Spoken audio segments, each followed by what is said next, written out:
One of the things I love best is a simple watercolor background.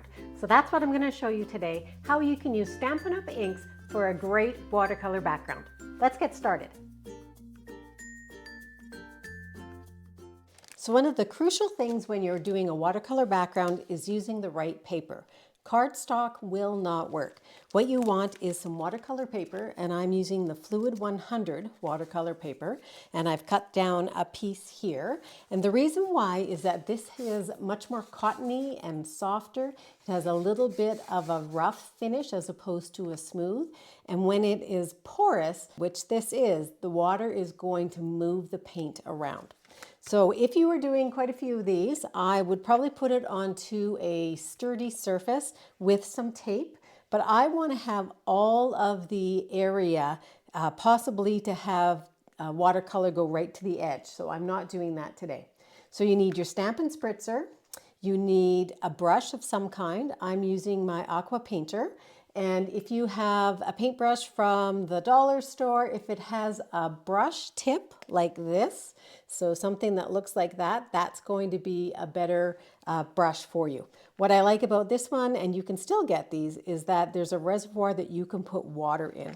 So we are going to be working with 3 different colors, and we're going to use stamp pads. So we're going to create the background with Stampin' ink. So I'm using Daffodil Delight, and what you do with your stamp pad is you press it together as hard as you can. Maybe not as hard as you can. I haven't broken one yet, but you want to just be careful. So you're pressing it together so that you create a little reservoir of ink. So I'm just going to do that with 2 other colors here. So I've got my paints. I have Daffodil Delight, Calypso Coral, and Poppy Parade. And we're going to start by spritzing on some water. And we want to create a fairly wet, and after I spritz it, I'll hold it up so that you can see it a little bit better. You want to make sure you have your paper towel handy, and you're going to spritz. I have a little arrow that tells me which way to point it because I have pointed it at me before. But before we have anything on there, we are going to give it a spritz. Move your hand as you are spritzing so that the water goes all the way across. I'm going to hold that up so hopefully you can see. There is quite a bit of water here, not so much here, so I'm going to give it another little spritz right there. And you can see that the paper is actually curling a little bit, and that's where if you had masking tape, it would help. So before you start anything, make sure your brush is clean. Mine is not. That's better. And I'm going to pick up some yellow first. Start with your lightest color first. And we're going to go in line. So I'm going to have a fair bit of water in my Aqua Painter, pick up some yellow, and then I'm using the brush on its side. And I'm just going to give it a little bit. You can see how it's running. And that's what I want, is for it to run. And it goes every which way. So I'm going to move into my next color now, which is Calypso Coral, right underneath there. And you can see that it actually goes right into the yellow. So I'm hardly touching the paper, really. I'm just lightly giving it a touch. I'm going to go back to my yellow now. Give it a little bit more yellow down here. So it could be starting to dry out a little bit. Yours could be if you were trying this at home. So you might need to give it a little bit more of a spritz. But now I'm going to move down just a little bit.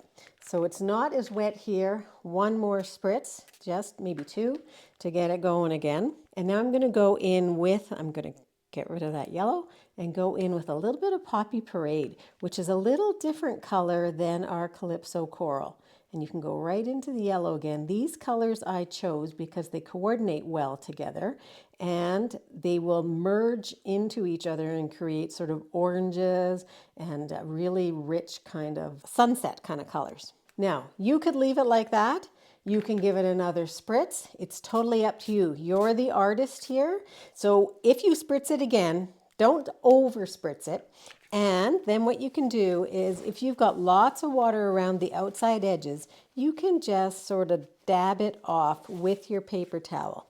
We don't want the water to go everywhere. There are so many different types of backgrounds you can create.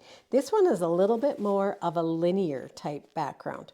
Now, if you wanted as well, you could just go right and dab over top. It will not remove the color because it's sunk into the paper. You could still spritz it and it would move a little bit. So now you want to set that aside to dry. You could dry it with your heat tool. If you do, you want to dry it on the front, then the back, then the front, then the back, because that way it'll lay flat by the time you're done. So I just want to show you the completed one. So this one's a little bit different. You can see you'll never get exactly the same thing. And you can look at this a bunch of different ways, but you can decide which way you like it best. Now let me just move this ink out of the way and I'm going to pull in the completed card. So for this card, I just used the birthday celebration stamp set. And all I did was mat it onto some of the colors. So it's a Poppy Parade card base with some basic black. And then I also have some Daffodil Delight.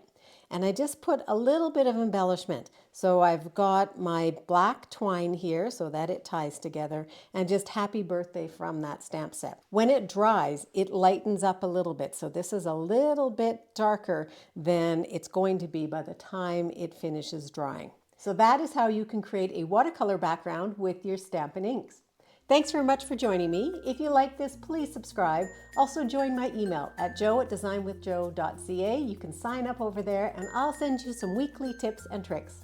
Thanks very much. Have a great paper crafting day.